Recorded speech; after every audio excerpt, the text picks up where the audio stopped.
Okay, so now that we've got some miles on the bike, I want to go ahead and go do the first oil change with it. Now, Honda will tell you to go 600 miles on the oil change, which, depending on the type you're riding, you're doing, a lot of people complain that that's too many miles. For the little bit of oil it holds, a little bit over a quart, I think it's fine. I'm not really too worried about it. So it's 600 miles, or according to the manual, it's 30 hours of off-road riding. Unfortunately, though, there's no hour meter on here. So at this point for me, we've gotten some road rides in.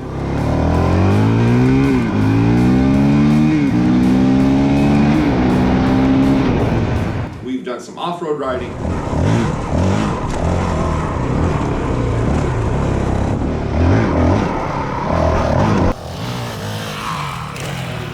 And I've done a little bit of mixed riding following the kids. So between all my riding, I have 119 miles, and it's probably too early, but I like to get the oil changed now.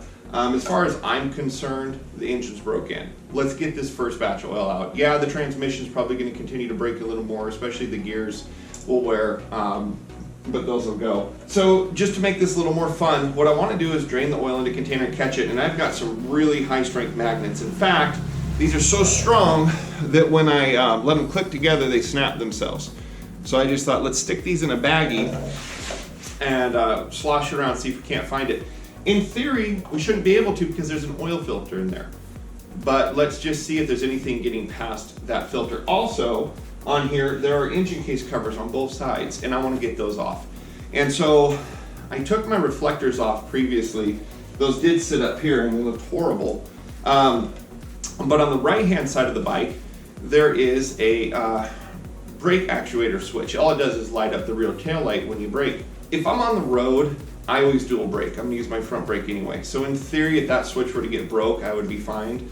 The only time I really rely on rear brake only is if I'm screwing around off-road. I definitely don't use rear brake only on the street. So one of the things I was gonna just experiment with is if we take this reflector off and potentially cut the stock reflector, I might be able to make a little guard out of it. So we're gonna play around with that today too. So for today, we're gonna swap out the oil. We're gonna switch to AMSOIL 10W40. That's kind of my oil of choice. AMSOIL's always treated me well. Not looking to start an oil discussion here. There's a lot of good oils out there.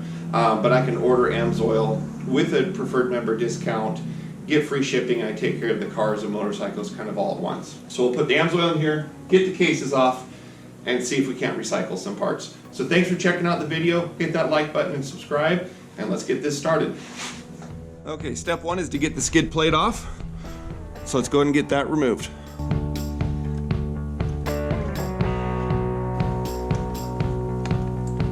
A lot of people say this plastic skid plate's crap, but at least it comes with some. One of the mods I don't plan on doing is removing the overflow tank. If you remove that, you save a little bit of weight, but then you're just kind of spewing out any excess on the ground. I mean, it really shouldn't with the fan on it, but it could happen, so I'm gonna leave that tank on long term. When I first got the bike, I was actually looking around going, hey, where's the transmission fill? I was thinking of back of my 05 450X and 06 450R. Honda, I believe it was in 2017, they're no longer separate oil and transmission. They are combined. And the oil bolt's down here. It is a 10 Allen, so yep, that will do it. Now on here, I put those strong magnets inside a Ziploc bag. It's gonna make a mess, but we'll drain the oil in here and scan through. Here's how strong these magnets are.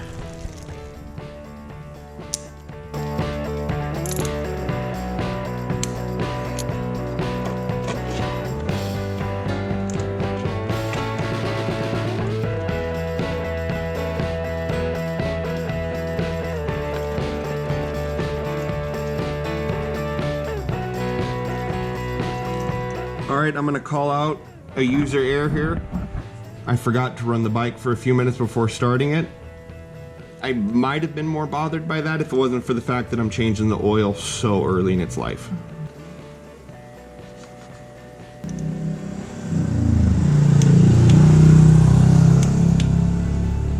That looks dirty. I'm not opposed or feeling guilty for changing that oil right now. Okay, it's gonna be hard to kind of film this and get it spread around, but this is the thought. I mean, I'm honestly hoping there's nothing on here. I'd like to think the filter's doing its job. Okay, so I'm not seeing any metal on here. I mean, that's good. That's what I wanted to see. I have 2 videos up changing the oil on our CRF50 and CRF10 for the first time, and we definitely caught pieces of metal floating around, but those bikes don't have a filter. So if there is any metal that came from the break-in, which is perfectly normal at this point, I think I feel confident that those were captured by the engine filter. Okay, switch to my phone for a second. Because you can kind of see on the media there, I do believe that is the metal from breaking in. It's not consistent. The amounts are different. So like right there, you don't see any.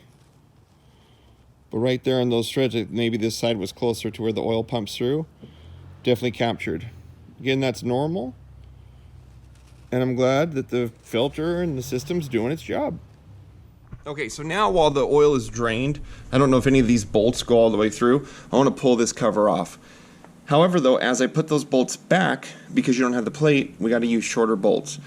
So I found online some references, and so I'm going to go ahead and post up an image.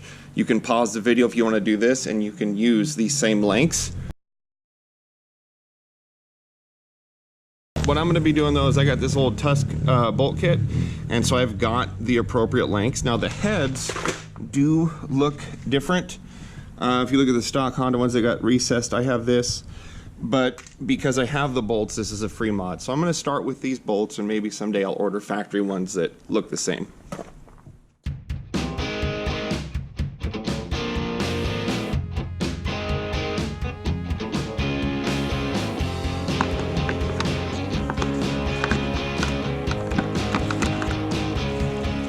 Okay, so here's what we took off. And I know some people might feel like, hey, leave that on. It protects the engine, prevents things from getting, you know, scratched up. But back here, and it's wet from us washing the bike, is a bunch of foam. Now, my understanding is Honda put that on there to sound deaden it. Yeah, this is all wet from the last time I washed it. Now, I'm sure on a hot day or riding, this would dry out. But the worry is that by having this cover on, you'll expose it long term to giving mud and dirt places to build up and rust. So while that area is wet, down in here, let's look down here, look at all the dirt that wasn't coming out. So if you don't like this cover, plenty of for aftermarket options. I'm pretty sure you can get billet aluminum here. And so now we're left again with that exposed brake switch. So you've just got an easy spring right here. When the brake goes, it actuates. Now I do know I saw something online about somehow combining the switch into here. I need to pay better attention to it. So for right now, the question is, can we just quick rig something up? Okay, so the initial thought I had was to put this on it, you know, to cut it and to cover it this way. I'm not sold on that idea now, because I'd have to put, you know, like a spacer behind it, and that would probably work. But even if I cut it off right here to match, I'm just not 100% sure. So I'm going to worry about getting the rest of the oil changed before I worry about that. Going into winter, not going to be riding a lot. And it would take just the right type of hit to break that. And again, even if it broke, I'm not 100% worried. So I need the M6x30s. These are the 35s. So this is the second longest bolts in the kit. And this compares to what was there. On the bottom one was very long, and then the other two, definitely shorter though, is what's recommended. Okay, so just for quick reference, if you can see that in there, that's the difference of the Tusk bolt sitting in there versus the Honda. It's really not that big a deal. Okay, my lighting's not the best here, so we won't focus on this too much. But you take this side cover off per the manual so that you can get the oil filter out.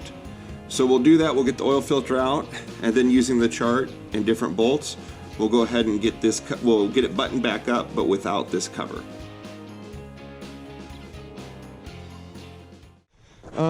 So if you look at these covers, that right there where the bolts go, that's why you gotta go so much shorter. That's a lot of bolt that's not going to the engine case. So if you reuse the stock bolt, you're going to be in trouble. But once again, there's water from the last time I washed it. There is mud built up and caked. So yeah, I understand. You want a quiet bike. We need it to pass. But I am glad these are coming off. Totally happy these are off. That is begging for a billet cap though, isn't it? Okay, again, I know, bad lighting, I apologize. But look at all the dirt that was stuck in there. We've been washing this and taking care of it. I did make one mistake. The longest bolt I have is a 35. I put it in right there, it fits, but it's only biting by a little bit. So I'll go ahead and order the 40 that's supposed to go there. Okay, so according to the manual, it holds 1.22 quarts. So I'm just targeting doing 6.4 of this quart, plus there was a little left in the case. You know, kind of the interesting point is the little 110 we actually have sitting right over there, that holds 1 quart. So 110, 1 quart, 450, 1.2. That kind of seems off a little bit, doesn't it? But that's why this is meant to be changed more often than compared to maybe like the 250L Dual Sport that can go a heck of a lot longer between changes. You know, kind of funny story on here, when I started it, when I first got it, I'm like, why is this starting so bad? It's a fast idle type choke up there I didn't know about.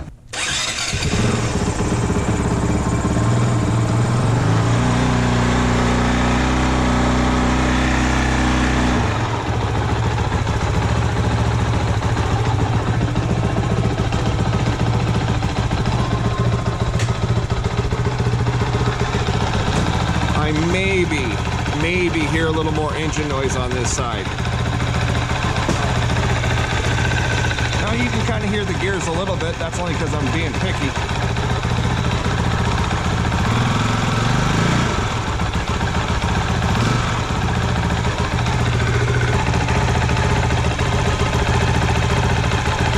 Definitely glad it's gone.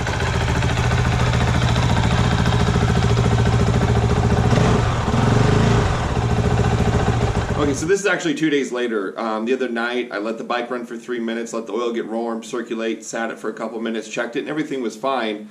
But it got dark. I kind of just lost track and messed up the end. But now that we had a couple days to think about it, I'm kind of back at this again. We have an idea. We think we can make it work, so we're going to give it a shot before we conclude this video. So let's see what we can do. Being that it's 2 days later, I also left my bolt kit at home. So we had some similar threaded screws we found in his box, and we've got some little spacers that we're going to use. And so right now, we fit this on, and we mocked out some lines. So we're going to cut these real quick, and then mount it back up and see the kind of rigidity this has on its own. If there's not enough rigidity here, or we're worried that this would bend into the case, then we might try doing is creasing this around here. So let's go cut this and come back with it.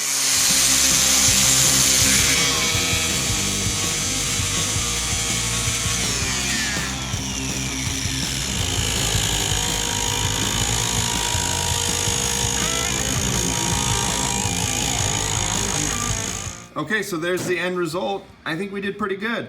So we took part of the bracket, cut it a lot shorter, bent it over round metal, and then my dad had a great idea, besides all the other help of bending it.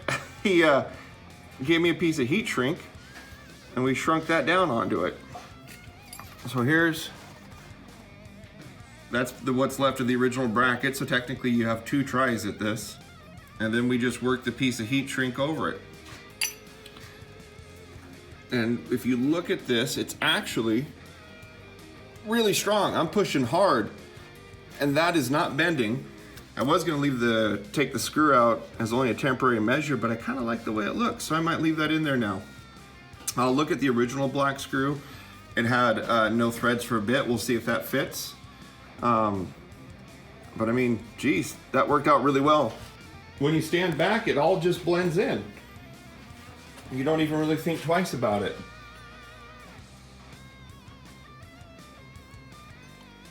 One quick add-on here, this little spacer, this is what it looks like.